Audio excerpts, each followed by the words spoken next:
प्रणाम सर। नमस्कार। आपको मेरी आवाज आ रही है? हमारी आ रही है? जी जी जी, थोड़ी धीमी है। धीमी है जी, तो क्या करें?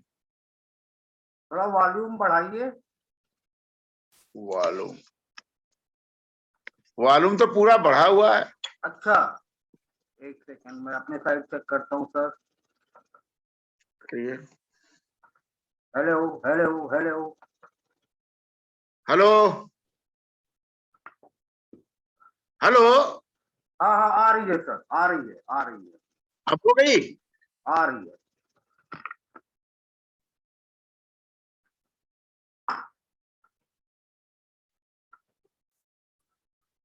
हेलो। हाँ, हेलो। जी जी, आ रही है, बिल्कुल अब ठीक है, अब ठीक है सर। तो शुरू करें? शुरू करें। जी, वेलकम यू ऑल। आप सभी का स्वागत है ग्लोबल टीवी के इस एपिसोड में। और आप जैसे देख रहे हैं, आज की तारीख में ये मंगलवार का दिन है और जिस तरह की गतिविधि हुई है पंजाब में, जब आदरणीय प्रधानमंत्री का दौरा हो रहा था, उस तरह की जो वहां पे सुरक्षा व्यवस्था में चूक हुई है, इसके साथ कुछ अन्य मुद्दों पर जो आजकल काफी बहस का चर्चा बनी हुई है। मेरे साथ जुड़े हुए हैं प्रोफेसर डॉक्टर के मिश्रा, भारत के शीर्ष प्रवक्ताओं में से हैं, बनारस हिंदू विश्वविद्यालय में राजनीति शास्त्र के विभागाध्यक्ष, और हमेशा बहुत ही मुखर तरीके पर अपने विचार सोशल मीडिया पर और माध्यमों पर, मीडिया जगत से ये अपने विचार व्यक्त करते आ रहे हैं। आपका स्वागत है प्रोफेसर डॉक्टर मिश्रा इस कार्यक्रम में। पहला सवाल, हम बाकी सवालों पर बाद में आएंगे।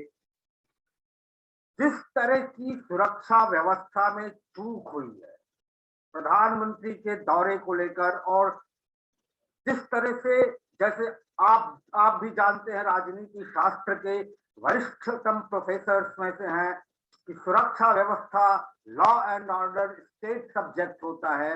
आप क्या मानते हैं इस पूरे परिदृश्य में जो आज घटनाक्रम हुआ है, इस पर आपका क्या कहना है?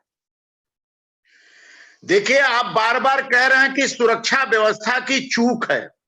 यह चूक नहीं है, यह षड्यंत्र है। षड्यंत्र इसलिए है कि पंजाब एक ऐसा स्टेट इस समय बन गया है जो कांग्रेस के नाक की बाल की तरह है। पंजाब हारने का मतलब कांग्रेस का इस देश से पूर्णतः सफाया हो जाना है।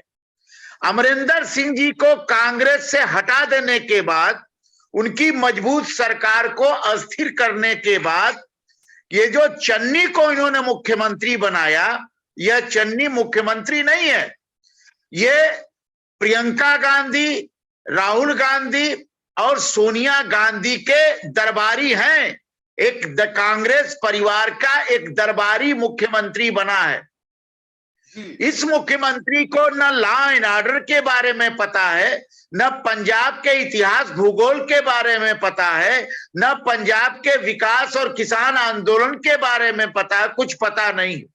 वो तो जो ऊपर से संकेत आता है, संदेश आता है, उस संदेश को फॉलो करने वाले मात्र दरबारी हैं, इसके अलावा कुछ नहीं। मैं इसको नहीं मानता। आप जो ये, चूंकि भारत के लोकतांत्रिक इतिहास में ये पहली घटना इस तरह घटी है कि किसी राज्य में चुनावी षड्यंत्र के तहत प्रधानमंत्री के जान को जोखिम में डाला गया। आप इस बात को देखिए कि प्रधानमंत्री स्वयं कहते हैं कि चन्नी जी आपको धन्यवाद, मैं भटिंडा से जिंदा लौट के जा रहा हूं। जिंदा का मतलब समझते हैं आप? जिंदा का मतलब कि वो प्रधानमंत्री हैं देश के, विश्व की निगाहें उनके ऊपर हैं, उनके पास सारे इनपुट हैं, और उसमें जिंदा शब्द बोल देना, इसका मतलब कि खतरा बहुत बड़ा था।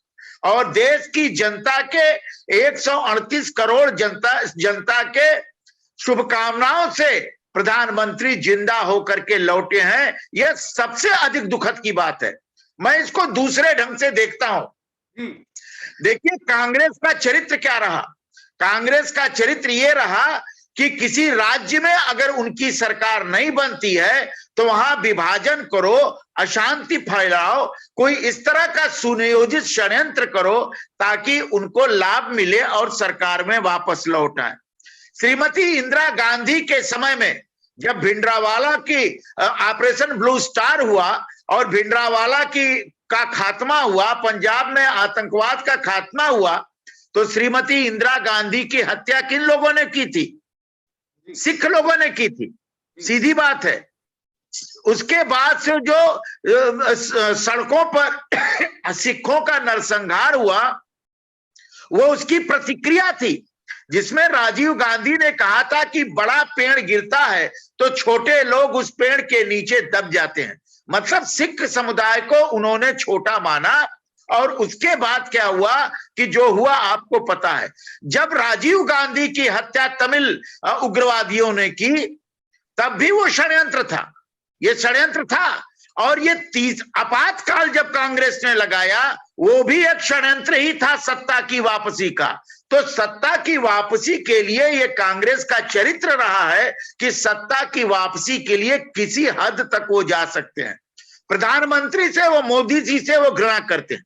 2014 से नरेंद्र मोदी से कांग्रेस का एक एक कार्यकर्ता और शीर्ष नेतृत्व राजनीतिक प्रतिद्वंदिता नहीं करता, घृणा करता है। अब सोचिए कि लोकतंत्र में घृणा का भाव पैदा करना, ये तो लोकतंत्र को ही समाप्त कर देने जैसा होगा ना। तो मैं इस लोकतंत्र में इस तरह मानता हूं कि मोदी जी से घृणा आप कर सकते हैं, आप प्रतिद्वंदी हैं, करिए, कोई दिक्कत नहीं। लेकिन देश के प्रधानमंत्री को, जो प्रधानमंत्री पूरे भारत का है, आपका भी है, ऐसा नहीं कि प्रधानमंत्री आपका नहीं है, आपका भी प्रधानमंत्री है, उसके जान को जोखिम में डालना और उसको ये कहने पर मजबूर कर देना कि हम जिंदा लौट रहे हैं पंजाब से, यह अभूतपूर्व घटना है। इस घटना से माफी चाहता हूँ, रोक रहा हूँ। देखिए, पूर्व में भी जो हमारे राइट विंग के लीडरान रहे हैं, चाहे वो श्यामा प्रसाद मुखर्जी रहे हो, पंडित दीनदयाल उपाध्याय रहे हो, ये इनके, देखिए, मैं भगवान उन्हें 100 से भी ज्यादा लंबी उम्र दे, प्रधानमंत्री आदरणीय नरेंद्र मोदी को, उनके नेतृत्व की देश को जरूरत है। लेकिन जो पूर्ववर्ती घटनाएं हुई हैं राइट विंग लीडरान के साथ, संघ से जुड़े नेताओं के साथ, भारतीय जनता पार्टी के नेताओं के साथ, और जिनकी कोई गुत्थी अभी तक सुलझी नहीं है, आप क्या लगता है? एक सवाल तो हिस्सा ये हो गया। दूसरा, आज जो पाकिस्तान में स्थिति बन रही है कि 50 लाख करोड़ का कर्ज उसके ऊपर दबा हुआ है, और अभी हाल ही में पार्लियामेंट में एक बिल आया जिससे पब्लिक बिल्कुल पागल हो चुकी है वहां पे। ऐसे में क्या लगता है कि पड़ोसी देश वो भी खुराफात करने की कोशिश कर रहा है या कर सकता है? इन दोनों सवालों के जवाब। देखिए, आपने श्यामा प्रसाद मुखर्जी और पंडित दीनदयाल उपाध्याय की बात की, तो श्यामा प्रसाद मुखर्जी नेहरू के लिए संकट थे कि नहीं थे? जम्मू कश्मीर पंडित जवाहरलाल नेहरू का एक मूल मुद्दा था। शेख अब्दुल्ला उनके नाक के बाल थे और श्यामा प्रसाद मुखर्जी धारा 370 हटाने और एक झंडा एक संविधान की बात कर रहे थे। तो उनकी हत्या नहीं होगी तो उनकी आरती होगी। पंडित दीनदयाल उपाध्याय उस समय एक उभरते हुए शीर्षस्थ दार्शनिक नेता थे। दीनदयाल उपाध्याय सिर्फ व्यावहारिक नेता नहीं थे, दार्शनिक नेता थे, और उनका व्यक्तित्व और कद बहुत बड़ा हो रहा था। और उस समय उनके जो कांग्रेस को जो शीर्ष नेतृत्व था वो पंडित दीनदयाल उपाध्याय को कैसे स्वीकार करता? कौन सी ऐसी जांच है जिसका परिणाम इस देश में नहीं हो सकता? अगर जांच का परिणाम इस देश में नहीं आ रहा है तो इसमें कि लॉ एंड ऑर्डर एजेंसियां ही फेल है। लाल बहादुर शास्त्री को ताशकंद में क्यों मरवाया गया, ये बताइए आप। सुभाष चंद्र बोस को के साथ अत्याचार क्यों किए गए, ये भी आपके सामने है। तो ये जो कांग्रेस का चरित्र सत्तावादी है, वो सत्तावादी कांग्रेस का चरित्र में वो ये मानते हैं कि यह देश मेरे बाप की बपौती है, मेरे बाप की जागीर है, क्योंकि हमने स्वतंत्रता संग्राम में भारत को स्वतंत्रता दिलाई है, हमने गुलामी से मुक्ति दिलाई। ये उनका वहम है, ये उनका भ्रम है, और उस भ्रम में हमेशा इल्यूजन में वो जीते रहते हैं। इसलिए वो कभी भी राइट विंग के जो दक्षिणपंथी लोग हैं, जो राष्ट्रवाद की बात करते हैं, जो देश के सनातन संस्कृति की बात करते हैं, जो हिंदू और हिंदुत्व पर बात करते हैं, जो भारत की प्राचीन विरासत की बात करते हैं, वो उनको कैसे भाएगा। नेहरू स्वयं भारत के सनातन परंपराओं को नहीं मानते थे। भारत की खोज में उन्होंने, डिस्कवरी ऑफ इंडिया में उन्होंने भारत को जिस तरह से प्रतिपादित किया, वह प्रतिपादन भारतीय परंपरा के अनुकूल नहीं है। वह प्रतिपादन एक सेकुलर माइंडसेट का और नैरेटिव का पर्याय है। मुगलों को अच्छा कहना, अंग्रेजों को अच्छा कहना, ये सारी चीजें उसमें लिखी हुई है। तो इससे यह पता चलता है कि कांग्रेस स्वतंत्रता के बाद कांग्रेस सत्ता के इतनी दीवानी हो गई है कि जब भी उसको सत्ता पर संकट आने लगता है तो इस तरह की खुराफात करती है। लेकिन दुर्भाग्य क्या है, 2014 में जो सत्ता परिवर्तन हुआ वो ऊपरी तौर पर नहीं हुआ, ग्राउंड लेवल पर हुआ। जनता जगी और जनता के बीच में एक जागरण हुआ, एक पुनर्जागरण हुआ। एक जागरण के बाद राष्ट्र, इंडिया फर्स्ट जैसी भावनाएं घर कर गई, भारत को आगे बढ़ाना ये भावनाएं कर पड़ गई। इसका परिणाम क्या हुआ कि नरेंद्र मोदी के व्यक्तित्व का उत्थान होता है। नरेंद्र मोदी ने क्या किया कि प्रतीच प्राची का मेल सुंदर बनाने का प्रयास भारत को किया। इसलिए उन्होंने कभी अंग्रेजियत की तरफ ध्यान नहीं दिया, अपनी बात रखी। आज के टेक्नोलॉजी के युग में भाषा समझने का कोई माध्यम नहीं है, टेक्नोलॉजी है, कोई किसी भाषा में बोले समझ में आ जाता। तो नरेंद्र मोदी ने देखिए कि अपनी परंपरा पर कायम रखे, सनातनता पर कायम रखा, भारत की प्राचीनता को स्वीकार किया, भारत के मूल्यों को स्वीकार किया, भारत के मूल्यों को आगे बढ़ाने का प्रयास किया, और साथ ही वैश्विक स्तर पर भारत को खड़ा करने का प्रयोग किया। बड़े बड़े हवाई अड्डे बने, बड़े बड़े पोर्ट बने, सड़कों का जाल बिछा, नए नए ढंग से आविष्कार हुए, स्किल की तरह भारत को प्रस्तुत किया गया। परिणाम क्या हुआ कि भारत विश्व के संदर्भ में अपनी मूल्यों को लेकर के, अपने मूल्यों को संरक्षित रखते हुए भारत भी दुनिया में अपने पैर पर खड़ा हुआ। 2014 के पहले मैं मानता हूं कि भारत का सर जमीन में धंसा हुआ था, पैर ऊपर था। मोदी ने भारत को पैर पर खड़ा किया और दुनिया को मानने पर मजबूर किया कि भारत में वो शक्ति है जिस शक्ति के आधार पर भारत विश्वगुरु बन सकता है। तो जब विश्वगुरु बनने की परिकल्पना कोई करेगा जिसका न कोई परिवार होगा, न जिसको किसी संपत्ति की लालसा होगी, जो 24 घंटा राष्ट्र के बारे में सोचेगा, उसका खाना पीना सोना रहना सब राष्ट्र होगा, बिछौना उसका राष्ट्र होगा, ऐसे व्यक्ति को रहने से खतरा किसको है? ऐसे व्यक्ति को रहने से खतरा कांग्रेस की उस विरासत को है जो विरासत हमको इतने वर्षों में मिली है। तो कांग्रेस क्यों चाहेगी? एक छोटा सा ये सिर्फ विचारधारा की लड़ाई है, जिससे कि पाकिस्तान के पार्लियामेंट में, वहां की असेंबली में भी वहां के नेता कहते हैं कि जो वहां विचारधारा हावी है भारत के संदर्भ में, वो कहते हैं उस विचारधारा से डरे हुए हैं, या सिर्फ राजनीति की बात है, या पाकिस्तान के की आंतरिक समस्याएं हैं कि कर्ज में डूबा हुआ है, वो खुराफात करने की कोशिश, जैसे हमारी एजेंसियां कहती हैं, जो फार्मर्स प्रोटेस्ट हुआ, जो और तमाम सारे आंदोलन हुए और तमाम सारी गतिविधियां वहां पर हो रही हैं पंजाब में या और जगहों पर। एक जनरल जियाउल हक की पॉलिसी थी, breed India with thousands cut. तो ये सिर्फ राजनीति पे हावी होने की पराकाष्ठा है या फिर विचारधारा की लड़ाई है?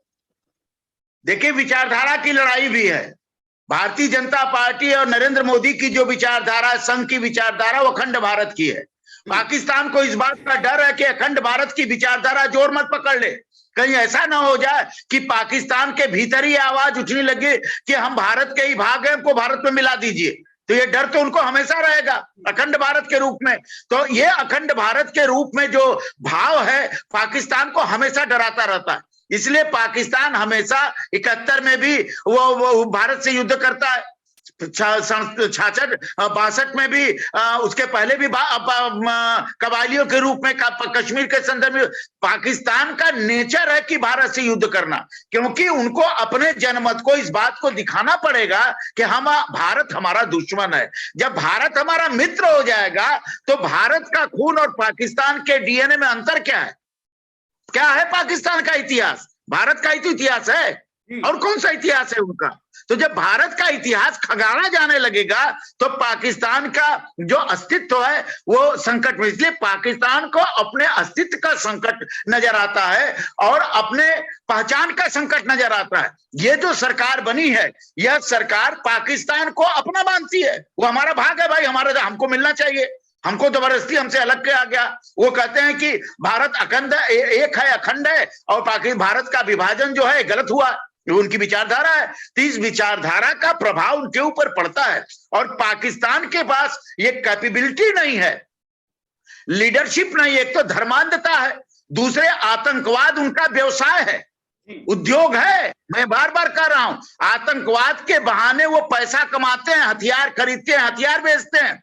तो पाकिस्तान तो भारत से हमेशा डरेगा। ये तब तक डरेगा अगर ये नेतृत्व अगले 5 साल तक और टिक गई। तो मेरा ये सोचना है कि कश्मीर का जो ऑक्युपाइड कश्मीर है वो भारत का अंग होगा, और दूसरा पाकिस्तान में, जैसे सिंध में, जैसे पंजाब में भारत से मिलने की आवाज उठती है, उसी तरह से पाकिस्तान में भारत से मिलने की आवाज उठेगी। क्योंकि वहां के लोग धर्मांधता से, अत्यंत पिछड़ेपन से एक के शिकार हैं, और वो जानते हैं कि हमारा अस्तित्व ही खत्म हो जाएगा अगर हम इस तरह के नेतृत्व में चलेंगे। इसलिए पाकिस्तान के साथ भारत का रिश्ता जो है वो वैचारिक भी है। पाकिस्तान के साथ भारत का जो रिश्ता है, या पाकिस्तान का जो वो डर पर, भय पर आधारित है, और भय पर आधारित होने के कारण पाकिस्तान हमेशा भारत से। और भी नरेंद्र मोदी जो अपने शपथ ग्रहण में पाकिस्तान के प्रधानमंत्री को बुलाते हैं, बिना मिले उनके घर चले जाते हैं, ये सौहार्द दिखाते हैं। अटल जी ने सौहार्द दिखाया। आखिर में कारगिल हुआ कि नहीं हुआ? क्योंकि अगर कारगिल जैसा घटना नहीं होगा, कश्मीर में आतंकवाद नहीं होगा, तो पाकिस्तान का पहचान कैसे खड़ा होगा?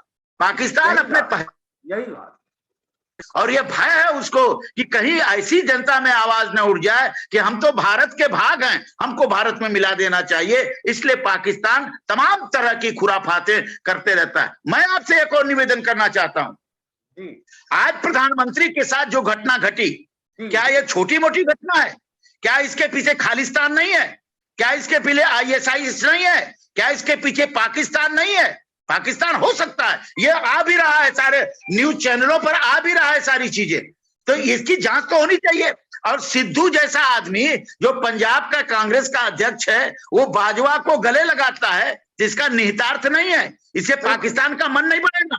जब पाकिस्तान का मन बढ़ेगा, पंजाब एक बॉर्डर स्टेट है, पंजाब में सेना की कुर्बानियां बहुत अधिक हैं। पंजाब के लोगों ने स्वतंत्रता संग्राम में कुर्बानी दी, भारत की एकता और अखंडता के लिए कुर्बानी दी, भारत को एक रखने के लिए उन्होंने न जाने क्या क्या जुगत किए। पंजाब की आम जनता तो अत्यंत उग्र राष्ट्रवादी है, लेकिन उग्र राष्ट्रवाद को कैसे कमजोर किया जाए, यह इसकी एक साजिश है, मेरा यह मानना जी। एक इसी पे आते हैं, आज की घटना से जुड़ा हुआ तमाम सारे नेताओं के वक्तव्य आ रहे हैं। स्मृति ईरानी जी कुछ कह रही हैं, योगी आदित्यनाथ जी ने भी कुछ कहा। देखिए, मैं इसको जोड़ता हूं, अभी कुछ दिनों पहले जनरल बिपिन रावत के साथ एक घटना हुई थी। मैं उसके डिटेल में नहीं जाना चाहता, जांच उस पर बैठी हुई है, जांच चल रही है। लेकिन जिस तरह से अंदर शक्तियां बैठी हुई, जिसे हम आतंकवाद की भाषा में, या जो आतंकवाद का अध्ययन करते हैं, वो कहते हैं स्लीपर सेल। तो भारत के अंदर कुछ ऐसी शक्तियां हैं जो बाहरी शक्तियों का साथ देती हैं, या नेबरिंग कंट्रीज के एजेंसियों के हाथ में वहां जो गफलत फैलाने वाले तत्व हैं उनके साथ जुड़ी हुई हैं। आपने खुद कहा आज की घटना बहुत बड़ी है, ये किसी पार्टी के नेता पर हमला नहीं है, भारतवर्ष जैसे महान राष्ट्र के प्रधानमंत्री की सुरक्षा में संयोजित साजिश के तहत चूक की गई है। तो आपको क्या लगता है, और क्या तथ्य हो सकते हैं जिनको सामने लाया जा सके? देखिए, भारत के भीतर तो जयचंद भी भारत में ना पैदा हुए, मानसिंह भारत में पैदा हुए, तो भारत के समाज में इसके उदाहरण तो हैं जयचंद। तो अब भारत स्वतंत्र हो गया तो ये कैसे कोई मान ले कि जयचंद यहां नहीं है, मानसिंह जैसे लोग नहीं हैं? ये हैं, ये भारत के इन अन्य लोगों का, ये अंग्रेजों का प्रभाव है। अंग्रेजों ने फूट डालो और शासन करो की जो राजनीति की, उसका प्रभाव भारत से अभी गया नहीं है। इसलिए भारत को जाति में तोड़ा जाता है, इसलिए भारत को आरक्षण जैसे मुद्दे पर हिंसा कराई जाती है, इसलिए आतंकवाद भारत में परोसा जाता है। आप हमको बताइए कि 2014 के पहले भारत में इतनी आतंकवादी घटनाएं घटी, 2014 के बाद उतनी आतंकवादी घटनाएं क्यों नहीं घटी? सशक्त नेतृत्व है ना, उसके आंख कान नाक खुले हुए हैं नेतृत्व के। वो विचारधारा के ऊपर आतंकवाद को नहीं देखता, वो राष्ट्र की एकता के नाम पर आतंकवाद को देखता है। इसलिए जो आतंकवाद भारत में 2014 के पहले फैला हुआ था, वो आतंकवाद की गति मंथर पड़ गई, कम हो गई, लगभग नहीं के बराबर हो गई। ये क्यों? हमारी एजेंसियां सक्षम है, हमारी सेना सक्षम है, हमारे जो सूचना तंत्र है वो सक्षम है, फिर भी कैसे हो जाता है? इसलिए हो जाता है कि भीतर से कुछ लोग हमेशा भारत को अस्थिर देखना चाहते हैं। भारत को अस्थिर कर देने से लाभ किसको होगा? उन शक्तियों को होगा जो राजनीति को व्यवसाय बना के चलते हैं, उनको सत्ता मिलेगी, पैसा लूटो का विकास। तो किसने सोचा था कि इतनी इस तरह की सड़कों का निर्माण भारत में होगा? पहले क्यों नहीं हुआ? पहले भी तो हो सकता था। रोज हाईवे, रोज पुल, रोज सारी चीजें क्यों बनाए जा रहे हैं? क्यों एयरपोर्ट की जाल बिछाए जा रहे हैं? क्यों बॉर्डर पर सेना के लोगों को मजबूत किया जा रहा है? क्यों बड़े रूस से बड़े बड़े हथियार, अत्याधुनिक हथियार लिए जा रहे हैं? क्यों नए नए ऑर्डिनेंस फैक्ट्रीज खोले जा रहे हैं? क्यों?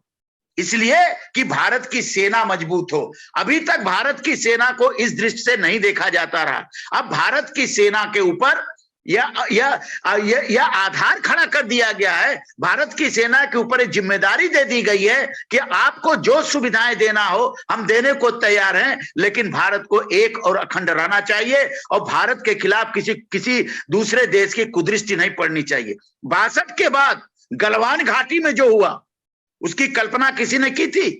भारत के लोगों ने जवाब दिया कि नहीं दिया? अब उस जवाब का परिणाम क्या हो रहा है?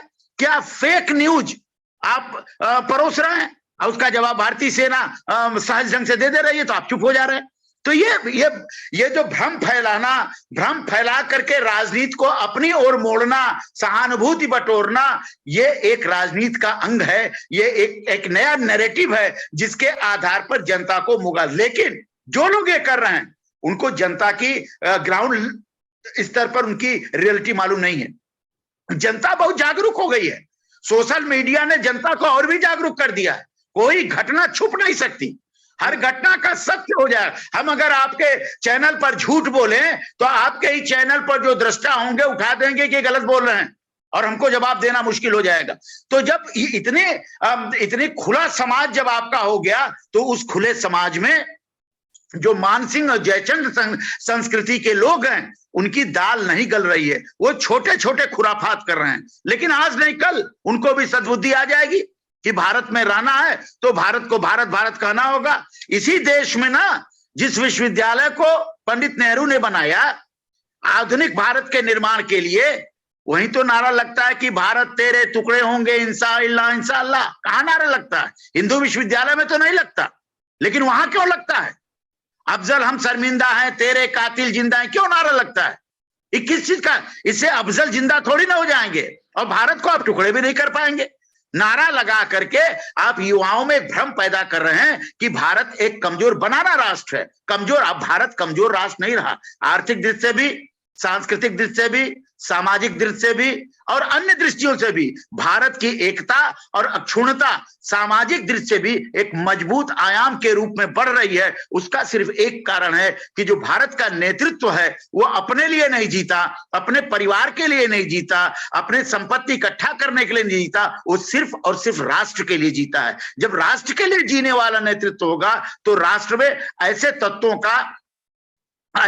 का सफाया निश्चित है। पंजाब में जो हुआ इसका असर आप जानते हैं क्या है? उत्तर प्रदेश में अब कोई लड़ाई नहीं रह गई, उत्तरांचल में कोई लड़ाई नहीं रह गई, पंजाब उनके हाथ से जाने की स्थिति में आ गया। ये जो किसान किसान चिल्ला रहे हैं, ये किसान कौन है? हमारे ही आपके घर के बेटे हैं ना। क्या वो प्रधानमंत्री की हत्या को स्वीकार करेंगे? राजीव गांधी को तो स्वीकार नहीं किया, इंदिरा गांधी को तो स्वीकार नहीं किया, तो नरेंद्र मोदी को कैसे स्वीकार कर लेंगे कि उनकी हत्या हो जाए? ये एक सहानुभूति की लहर इसमें चलेगी और उसमें भारत के लोगों को सोचने का यह अवसर मिलेगा कि भारत में कैसी कैसी शक्तियां भारत को कमजोर करने का प्रयास कर रही हैं। ये सीधा सीधा उसका निहितार्थ है। एक सवाल आखिरी, और इस पे थोड़ा लंबा जवाब चाहूंगा मैं आपसे। प्रधानमंत्री ही नहीं, मतलब जो ये पूरा संघ और भारतीय जनता पार्टी राष्ट्रवाद की बात करती है, आप विश्व में देखें, चाहे वो चीन हो या डोनाल्ड ट्रंप के टाइम से अमेरिका हो या जर्मनी हो, फ्रांस हो, ब्रिटेन ब्रेक्सिट से निकल गया, हर देशों में नेशनलिज्म की भावना आ रही है। और ऐसे में अगर प्रधानमंत्री राष्ट्रवाद की, नेशनलिज्म की ये बात करते हैं तो जाहिर सी बात है एक खास तबके को इससे कष्ट होता है, और जैसा आपने कहा वो भ्रम फैलाने की कोशिश करता है प्रधानमंत्री। एक सवाल तो ये जो भ्रम फैलाने वाले हैं वर्सेज राष्ट्रवाद, सेक्युलरिज्म वर्सेज जो लड़ाई है कि सो कॉल्ड सेक्युलरिज्म और एक जो धर्म को मानने वाले लोग हैं उनको लेकर, दूसरा हिस्सा। तीसरा हिस्सा, प्रधानमंत्री गौ को उन्होंने खुल के कहा गाय हमारी माता है। हम अंतरराष्ट्रीय स्तर की बात करते हैं तो एनिमल क्रुएलिटी की बात करते हैं, लेकिन जब गौ हत्या की बात होती तो अंतरराष्ट्रीय बिरादरी चुप हो जाती है। हाल ही में दिग्विजय सिंह ने फरेबी तोड़ मरोड़ कर वीर सावरकर का बयान दिया था। इस सारे मामले पे आप 3 सवालों का थोड़ा सा लंबा जवाब दो। पहला सवाल आपका क्या था? पहला सवाल ये जो राष्ट्रवाद की बात हो, देखिए एक मिनट, जो राष्ट्रवाद है, क्या राष्ट्रवाद को कोई समझने का प्रयास करता है? राष्ट्रवाद क्या सांप्रदायिक शब्द है? राष्ट्र क्या सांप्रदायिक है भारत का? भारत का कोई राष्ट्र तो संविधान तय करता है। संविधान ने सेकुलर कहा था, सेकुलर हम है। राष्ट्रवाद को अगर आप सेकुलर और नॉन सेकुलर में बांटेंगे तो राष्ट्रवाद की विदेशी परिभाषा आ जाएगी। भारत का राष्ट्रवाद अंग्रेजी हुकूमत के खिलाफ स्वतंत्रता संग्राम से पैदा हुआ। भारत का राष्ट्रवाद, भारत के राष्ट्रवाद की स्थापना विवेकानंद ने की। भारत में राष्ट्रवाद की स्थापना दयानंद सरस्वती ने की। भारत में राष्ट्रवाद की स्थापना पंडित मदन मोहन मालवीय ने की। भारत में राष्ट्रवाद की स्थापना बाल गंगाधर तिलक ने की। भारत में राष्ट्रवाद की स्थापना वीर सावरकर ने की। भारत में राष्ट्रवाद की स्थापना गांधी ने की। और इन सारे राष्ट्रवाद को अगर आप सेकुलर और नॉन सेकुलर में बांटेंगे तो इनका योगदान तो खत्म हो जाएगा। क्या इनका योगदान स्वतंत्रता संग्राम में नहीं था? अगर कोई कहे कि नहीं था तो मूर्ख है, सीधे सीधे मूर्ख है। भारत का जो राष्ट्रवाद है वह एक शब्द पर आधारित है, भारत प्रथम। भारत प्रथम इज राष्ट्रवाद। अब भारत प्रथम राष्ट्रवाद है तो भारत में रहने वालों को भारत को प्रथम मानना चाहिए। अगर भारत को प्रथम मानने में हर्ज किस बात का है? क्या भारत को दूसरा मान लें? क्या भारत को अंग भंग मान लें? भारत को में रहना है तो भारत को मानना पड़ेगा। ये मुस्लिम समाज की ओर से, मुस्लिम समाज को टारगेट करके के राष्ट्रवाद को ये कहते हैं कि राष्ट्रवाद आपके खिलाफ है। जबकि मुस्लिम समाज में भी ऐसे नेता हुए, कबीर ने राष्ट्रवाद की बात नहीं की। कबीर न हिंदू थे न मुसलमान थे। नजीर बनारसी जो बनारस के थे उन्होंने राष्ट्रवाद की बात, मुसलमान नहीं थे। सारे लोग मुसलमानों ने, जिन्होंने कृष्ण की आराधना, जिन मुसलमानों रहीम खान खाना, वो राष्ट्रवादी नहीं थे। तो ये राष्ट्रवाद का जो भ्रम की फैला रहे हैं कि इसे सांप्रदायिकता फैलेगी और सेकुलरिज्म का नष्ट होता, ये राष्ट्रवाद को समझने का प्रयास ही नहीं किया गया। भारत का राष्ट्रवाद विराट है। भारत का राष्ट्रवाद समरसतापूर्ण है। भारत का राष्ट्रवाद एकत्ववादी है। भारत का राष्ट्रवाद भारत की चिति है। भारत का राष्ट्रवाद विराट है। भारत का राष्ट्रवाद पुरुषार्थ है, जिसमें कौटिल्य उस राष्ट्रवाद को परिभाषित करता है, कहता है कि अलब्ध लाभार्थी लब्ध परिरक्षिणी रक्षित विवर्धनी वृद्धेषु तीर्थेषु प्रतिपादनी। इसका अर्थ हुआ कि राष्ट्रवाद के द्वारा जो प्राप्त ना हुआ उसे प्राप्त करना, जो प्राप्त हो गया उसको विकसित करना, जो विकसित हो गया उसको संरक्षित करना, और जब सब संरक्षित हो जाए तो समाज में समानता के आधार पर बांट देना। क्या यह राष्ट्रवाद नहीं है? राष्ट्रवाद का तो यही मूल है। इसमें कहां हिंदू है, कहां मुसलमान है? क्या बांटना नहीं चाहिए? क्या जो विज्ञान में हमको प्राप्त नहीं करना चाहिए, एजुकेशन में हमको प्राप्त नहीं करना चाहिए, शिक्षा में हमको प्राप्त नहीं करना चाहिए, इंफ्रास्ट्रक्चर में हमको प्राप्त नहीं करना चाहिए, आर्थिक व्यवस्था में हमको प्राप्त करना चाहिए और बढ़ाना चाहिए? ये तो कौटिल्य का था। तो भारत में जिस राष्ट्रवाद के एक चुनाव के 52 के बाद जिस राष्ट्रवाद की आधारशिला कांग्रेसियों ने रखी, वो कांग्रेस का अपना राष्ट्रवाद है। लेकिन भारत का राष्ट्रवाद किसी पार्टी, किसी विचारधारा का नहीं है। भारत का राष्ट्रवाद सांस्कृतिक है। भारत के राष्ट्रवाद में धर्म भी आता है, संस्कार भी आता है, और परिवार भी आता है, समाज भी आता है, पूजा स्थल भी आता है। पूजा तो इसमें हिंदू भी आते हैं, मुसलमान भी आते हैं, बौद्ध भी आते हैं, जैन भी आते हैं, सब आते हैं। ये समुच्चय सभी का राष्ट्रवाद है। तो इस राष्ट्रवाद को तोड़ने के कुचक्र तो प्रधानमंत्री जब राष्ट्रवाद की बात करते हैं, वो कहते हैं गौ हत्या पाप है, गाय हमारी माता है, तो दिग्विजय जैसे नेताओं को परेशानी क्यों होती है? अच्छा, दिग्विजय सिंह दिमाग से दिवालियां हैं, तो हम क्या करें?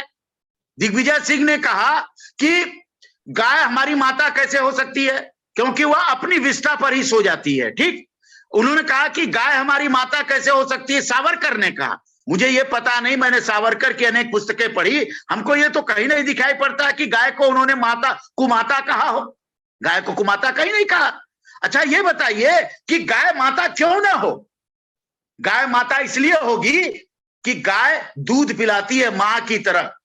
मां भी दूध पिलाती है अपने स्तन से, वो दूध खून से बनता है, उसके रक्त का बनता है। वो दूध नहीं है, मां का रक्त है।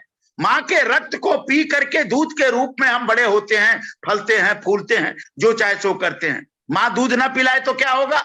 आपकी स्थिति क्या होगी, हमारी स्थिति क्या होगी, इसकी कल्पना कर लीजिए। उसी तरह से गाय भी अपना दूध पिलाती है, अपना रक्त देती है, अपने बछड़े को भी देती है। इसको जानते हैं, मनुस्मृति ने क्या कहा? बछड़ा सिद्धांत नाम दिया।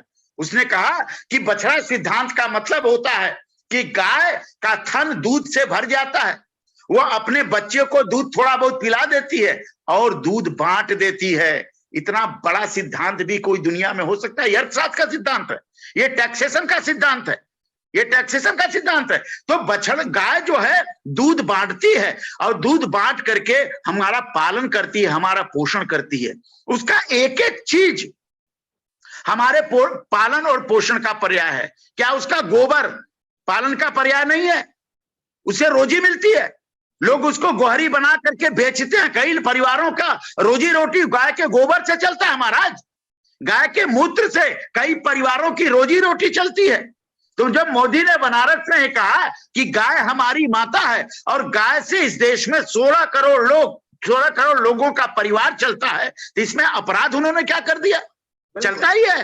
सारे ग्वाले गाय के ऊपर आधारित हैं। दूध न गाय न रहे तो मर जाएंगे भूखे। इसकी बात नहीं करते।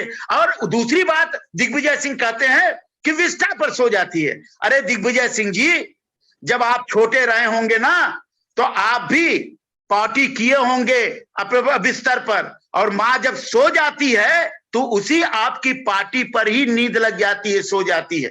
उसको कष्ट नहीं होता, उसको बुरा नहीं लगता।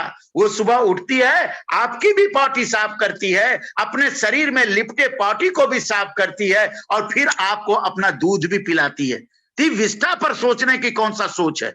सावरकर ने कहीं नहीं कहा।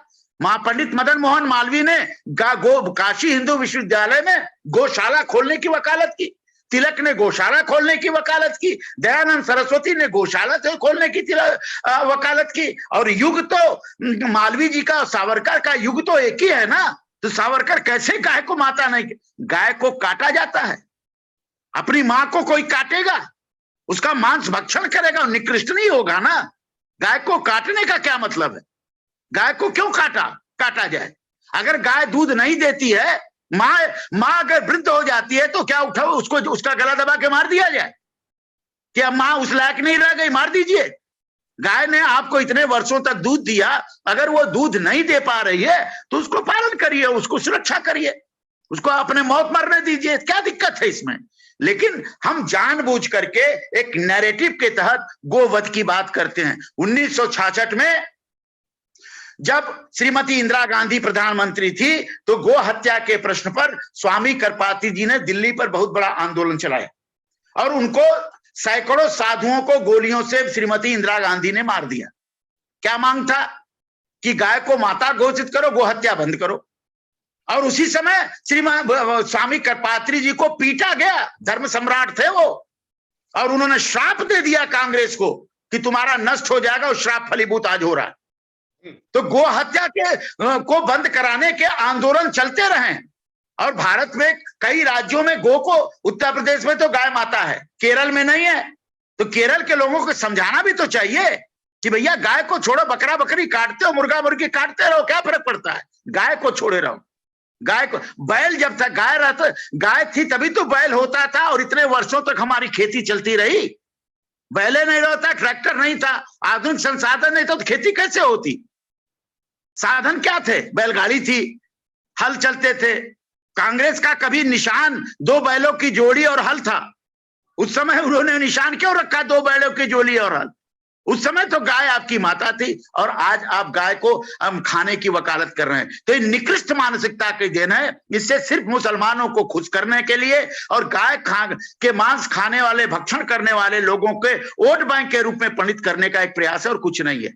ये सीधी सीधी बात है। इसलिए स्वामी करपात्री जी ने जो नारा दिया था, सुन लीजिए, धर्म की जय हो, अधर्म का नाश हो, प्राणियों में सद्भावना हो, विश्व का कल्याण हो, गो माता की जय हो। ये नारा था 1966-1970 के बीच में।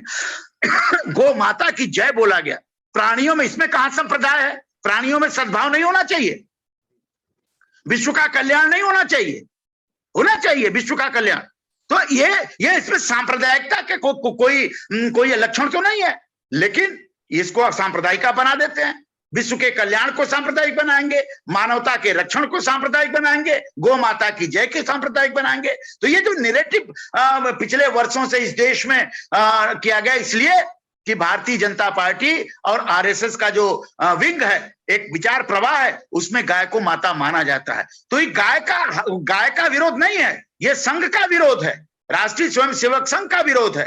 भारतीय जनता पार्टी के सैद्धांतिक और वैचारिक आधार पर आघात है, इसलिए विरोध करते हैं, और कोई बात नहीं है विरोध करने का। और संघ मानता है कि गाय हमारी माता है।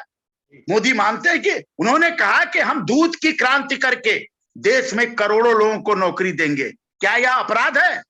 दूध की क्रांति भारत में नहीं हो सकती, होनी चाहिए। कृषि क्रांति हो सकती है, औद्योगिक क्रांति हो सकती है, तो दूध की क्रांति हो सकती है। और दूध की क्रांति कब होगी? जब गाय संरक्षित रहेंगी और गाय को आप माता मानेंगे, तभी होगी, अन्यथा नहीं होगी। दूसरा क्या सवाल था? सवाल इसी से जुड़ा था कि जो सेकुलर एक और नॉन सेकुलर की डिबेट होती रहती है, आपने उस सवाल का जवाब दे दिया। मैं आपको बहुत बहुत धन्यवाद देता हूँ। देखिए, सीधी सी बात है, ये प्रोफेसर मिश्रा ने बहुत ही खूबसूरती से जवाब दिया सारे प्रश्नों का। यही सारी डिबेट है कि एक राष्ट्रवाद और एक राष्ट्रवाद का प्रतीक गाय। जब चीन राष्ट्रवाद की बात करता है तो वो सबके लिए सही होता है। जब ब्रिटेन यूरोपीय संघ से बाहर आ जाता है, राष्ट्रवाद की बात करता है, तो वो सबके लिए सही होता है। अमेरिका के डोनाल्ड ट्रंप जब अमेरिका फर्स्ट की बात करते हैं तो सबके लिए सही होता है। लेकिन जब आदरणीय प्रधानमंत्री राष्ट्रवाद की बात करते हैं और गाय को उसका प्रतीक सिंबल बना के, प्रतीक बनाकर आगे करते हैं, तो कुछ खास तबके को तकलीफ होती है और ऐसे ही लोग षड्यंत्र रचते हैं। बहुत बहुत धन्यवाद प्रोफेसर डॉक्टर मिश्रा। आपने जिस तरह से कई दिनों से चल रही इस डिबेट को शांत किया आपने उत्तरों से, मुझे उम्मीद है बुद्धिजीवी वर्ग में, शैक्षिक वर्ग में, राजनीतिक गण जो भी इस डिबेट को सुनेगा, उसके कई सारे सवालों का जवाब मिल गया होगा। बहुत बहुत धन्यवाद।